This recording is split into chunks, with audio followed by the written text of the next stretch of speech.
Big news అందుతోంది. నిజామాబాద్ జిల్లా పసుపు రైతులు సంచలన నిర్ణయం తీసుకున్నారు. ప్రధాని నరేంద్ర మోడీపై వారణాసిలో పోటీ చేయాలని నిర్ణయించుకున్నారు. ఆర్మూర్, బాల్కొండ, నిజామాబాద్ రూరల్ నియోజకవర్గాల నుంచి 50 మంది పోటీ చేయాలని నిర్ణయం తీసుకున్నారు. దీనిపై రేపు ఆర్మూర్లో ప్రకటన చేయబోతున్నట్టుగా సమాచారం అందుతోంది. నిజామాబాద్ జిల్లా పసుపు రైతులు సంచలన నిర్ణయం తీసుకున్నారు. ప్రధాని నరేంద్ర మోడీపై పోటీ చేయాలని నిర్ణయం తీసుకున్నట్టుగా తెలుస్తోంది.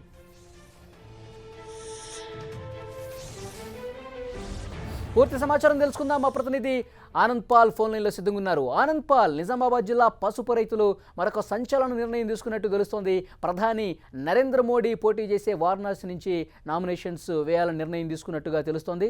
ఏంటి సమాచారం?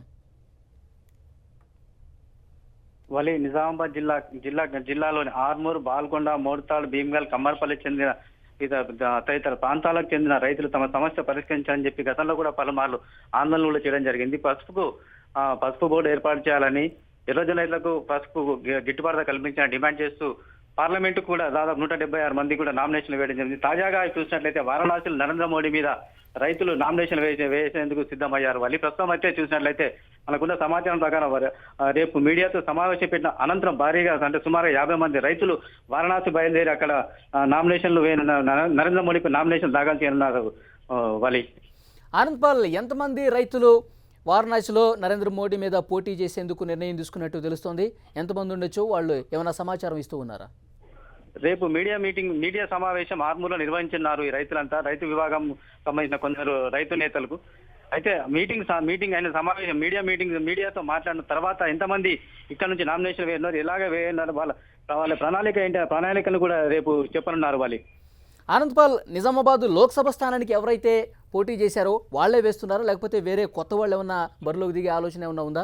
ఈ డీటెయిల్స్ లోక్సభకు సుమారుగా ఆర్మూర్, బాల్కొండ తదితర ప్రాంతాల నుంచి 176 మంది రైతులు నామినేషన్లు వేసారు. వారిలో కూడా కొందరు వేసేందుకు కూడా రంగం సిద్ధం చేస్తున్నట్లు తెలుస్తోంది. పూర్తి సమాచారం మీడియాతో మాట్లాడిన తర్వాత రైతులు వెల్లడించనున్నారు. అయితే రైతులతో మాట్లాడే ప్రయత్నం చేసినప్పటికీ వాళ్ళు రేపు మీడియా సమావేశం తర్వాతనే మేము ఏదైనా నిర్ణయం తీసుకుంటాము, పూర్తి సమాచారం అందిస్తామని విముఖత వ్యక్తం చేస్తున్నారు. సో ఆనంద్ పాల్, వారణాసిలో చేయాలనే నిర్ణయం ఎందుకు తీసుకుంటున్నారు? వాళ్ళ ప్రధాన డిమాండ్స్ ఏం కనిపిస్తూ ఉన్నాయి, ఏం చెప్తున్నారు?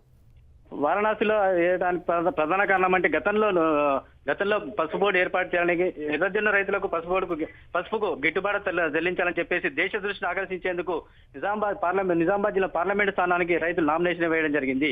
అయితే ఇందులో భాగంగానే వారణాసిలో నరేంద్ర మోడీపై కూడా పోటీగా నామినేషన్లు వేస్తే దేశం దృష్టి కూడా అక్కడ ఆకర్షించే విధంగా వీళ్ళు చేస్తున్నారు. అయితే అక్కడ కూడా సమస్య పరిష్కారం అవుతుందా లేదా తర్వాత సంగతి, కానీ దేశ దృష్టి అంతా వారణాసిలో పడే విధంగా రైతులు చేస్తున్నారు. ఆనంద్ పాల్, రేపు మీటింగ్ ఎన్ని గంటలకు ఉంది? రైతులకు సంబంధించి ఎన్ని గంటల వరకు వాళ్ళు మీడియాకి ఈ వివరాలు అందించబోతున్నారు?